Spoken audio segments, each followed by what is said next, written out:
Professor Kaale was the keynote speaker at this conference and highlighted the issues that are a big challenge in as far as substandard and fake medicines are concerned, but also provided solutions of what the continent as a whole can do to push back on these frontiers. He joins us now to elaborate on some of what he had to say to the conference. Let's start with the welcome first, Prof. Thank you so much for giving us of your time. Thank you for having me. Yes. Tell us just broadly what has brought us here. What are the big challenges, right, that are standing on the way of the continent's ability to deal with this issue of substandard medicines? Thank you very much.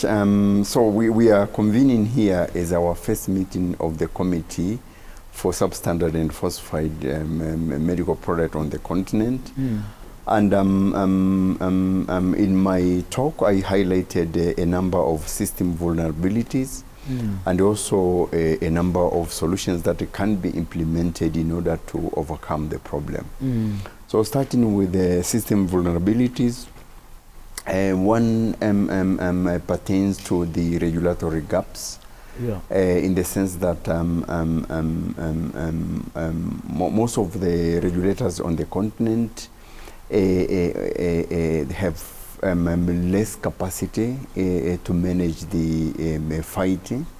And because they are poorly funded. They are poorly funded, yeah. Yes. And the WHO is doing benchmarking, and the current report shows that only 8 of the regulators out of the 54 the continent have achieved maturity level 3, meaning that they are stable and well functioning.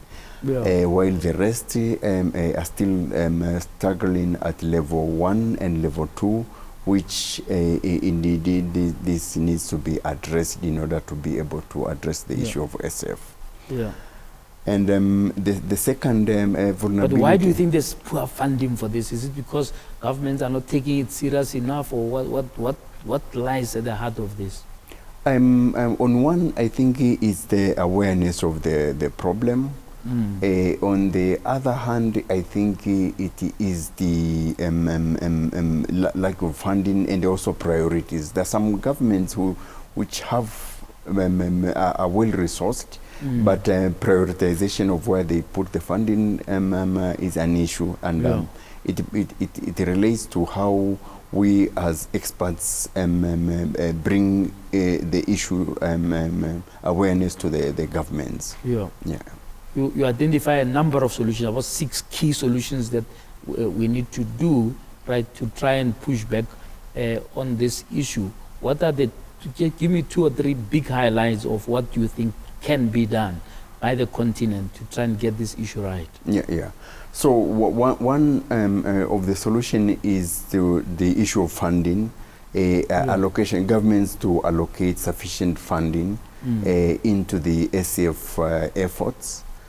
The second pertains to regulatory authorities implementing market surveillance and the deployment of risk-based methodologies, including the use of rapid screening technologies such as near-infrared spectroscopy, Raman spectroscopy, which have been shown to yield a very good result at the port of entry. Yes. And they give very quick results, which means you also don't have impediment of the supply chain, because if you are using technologies that require a number of days to get the results, and that means you're going to impede the supply chain, and perhaps you're going to bring inaccessibility of the medications which are badly needed in some settings.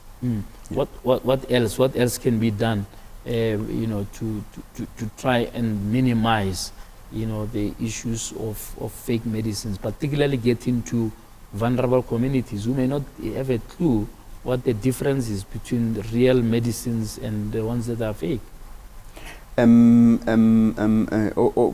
also need to bring in other players like the academia, the donor community, supporting research, which will bring evidences to know the extent of the problem, but also to come up with a specific intervention or specific measures that will see that the problem is put under control. Yeah. Do you think that the issue of generics can open a door to fake medicines, or what is the relationship between the dawn of generics and the issue of substandard medicines? Right.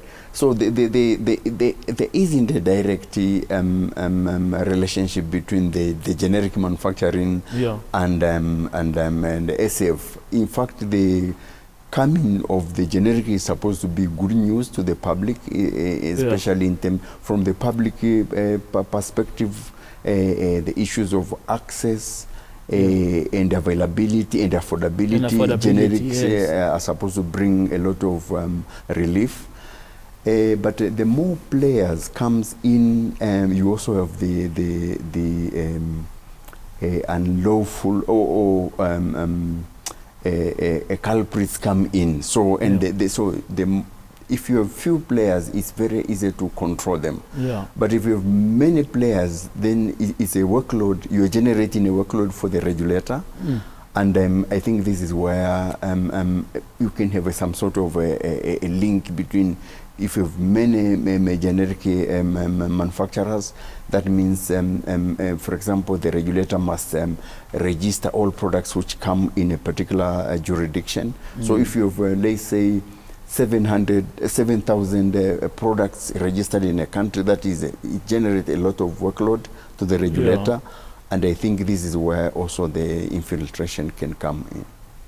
Finally, what will be your one or two top advice for the committee that's been set up here during this conference to take things forward? Yes, mobilization of the resources, because I think resources to fight the SF is one of the key.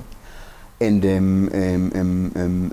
coordination, proper coordination of the activity, including a cross-border collaboration, which I think the nature of the SF problem, it doesn't have a common locus. It's delocalized in many countries. So if we come up,